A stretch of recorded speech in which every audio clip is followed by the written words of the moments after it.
बड़ी खबर, तमिलनाडु मतदाता सूची 2025 एसआईआर पूरा, 97 लाख से ज्यादा नाम मसौदा सूची से हटे। चुनाव आयोग ने दी अहम सफाई। तमिलनाडु में आगामी चुनावों से पहले मतदाता सूची को लेकर एक बड़ी और संवेदनशील प्रशासनिक कार्यवाही सामने आई है।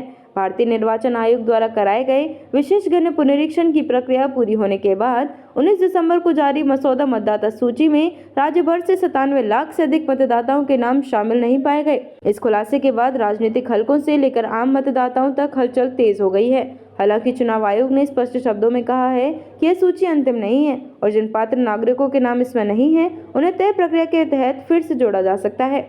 एसआईआर के आंकड़े क्या कहते हैं? चुनाव आयोग के राज्य स्तरीय सारांश के अनुसार कुल 5.43 करोड़ मतदाताओं से गणना प्रपत्र एकत्रित किए गए, जो एसआईआर प्रक्रिया की शुरुआत में मौजूद कुल मतदाताओं का 84.81% है।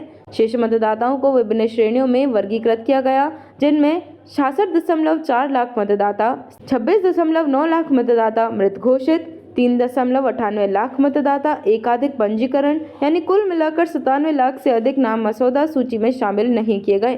स्थानांतरित या अनुपस्थित का क्या मतलब है? चुनाव आयोग के अनुसार इन मामलों में बूथ लेवल ऑफिसर द्वारा बार बार घर घर जाकर सत्यापन किया गया, लेकिन संबंधित मतदाता या तो दूसरे राज्य केंद्र शासित प्रदेश में चले गए, सूचीबद्ध पते पर मौजूद नहीं पाए गए, या 14 दिसंबर तक गणना प्रपत्र जमा नहीं किया। ऐसे मतदाताओं को फिलहाल स्थानांतरित अनुपस्थित श्रेणी में रखा गया है। मृत और डुप्लीकेट मतदाताओं पर क्या कार्रवाई हुई? मृत घोषित मतदाताओं के मामले में स्थानीय रिकॉर्ड, परिवार से प्राप्त जानकारी और प्रशासनिक सत्यापन के आधार पर नाम हटाए गए। एकाधिक पंजीकरण पाए जाने पर आयोग ने साफ किया कि मतदाता का नाम केवल एक ही स्थान पर रखा जाएगा, अन्य जगहों से हटाया जाएगा। यह कदम मतदाता सूची की शुद्धता और चुनावी पारदर्शिता के लिए उठाया गया है। चुनाव आयोग की अहम सफाई। चुनाव आयोग ने बार बार इस बात पर जोर दिया है कि 19 दिसंबर को प्रकाशित मतदाता सूची का मसौदा अंतिम नहीं है। जो पात्र मतदाता इस सूची में शामिल नहीं है उन्हें अभी भी जोड़ा जा सकता है।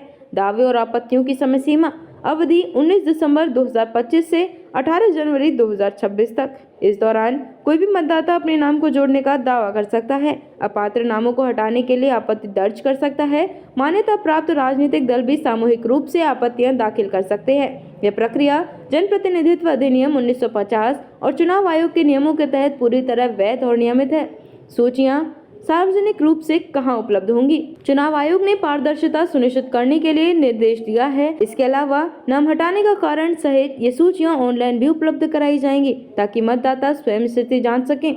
राजनीतिक और चुनावी मायने। तमिलनाडु जैसे बड़े और राजनीतिक रूप से संवेदनशील राज्य में 97 लाख नामों का मसौदा सूची से बाहर होना स्वाभाविक रूप से बड़ा मुद्दा बन गया है। विपक्षी दल जहां इसे मतदाता अधिकारों से जोड़कर देख रहे हैं, वहीं चुनाव आयोग इसे सूची की शुद्धता और निष्पक्ष चुनाव से जुड़ा आवश्यक कदम बता रहा है। पिछले अनुभव बताते हैं कि दावे आपत्तियों की प्रक्रिया के बाद लाखों नाम दोबारा जोड़े भी जाते हैं, इसलिए अंतिम मतदाता सूची आने तक तस्वीर बदल सकती है। निष्कर्ष, तमिलनाडु की मतदाता सूची पर चल रही यह प्रक्रिया स्पष्ट रूप से दिखाती है कि चुनाव आयोग डेटा की सफाई, पारदर्शिता और निष्पक्षता पर जोर दे रहा है, लेकिन साथ ही यह भी उतना ही जरूरी है कि कोई भी पात्र मतदाता सिर्फ प्रक्रियात्मक कारणों से मतदान के अधिकार से वंचित न रह जाए। अब सबकी नजरें 18 जनवरी 2026 तक चलने वाले दावे आपत्ति प्रक्रिया और उसके बाद जारी होने वाली अंतिम मतदाता सूची पर टिकी हैं।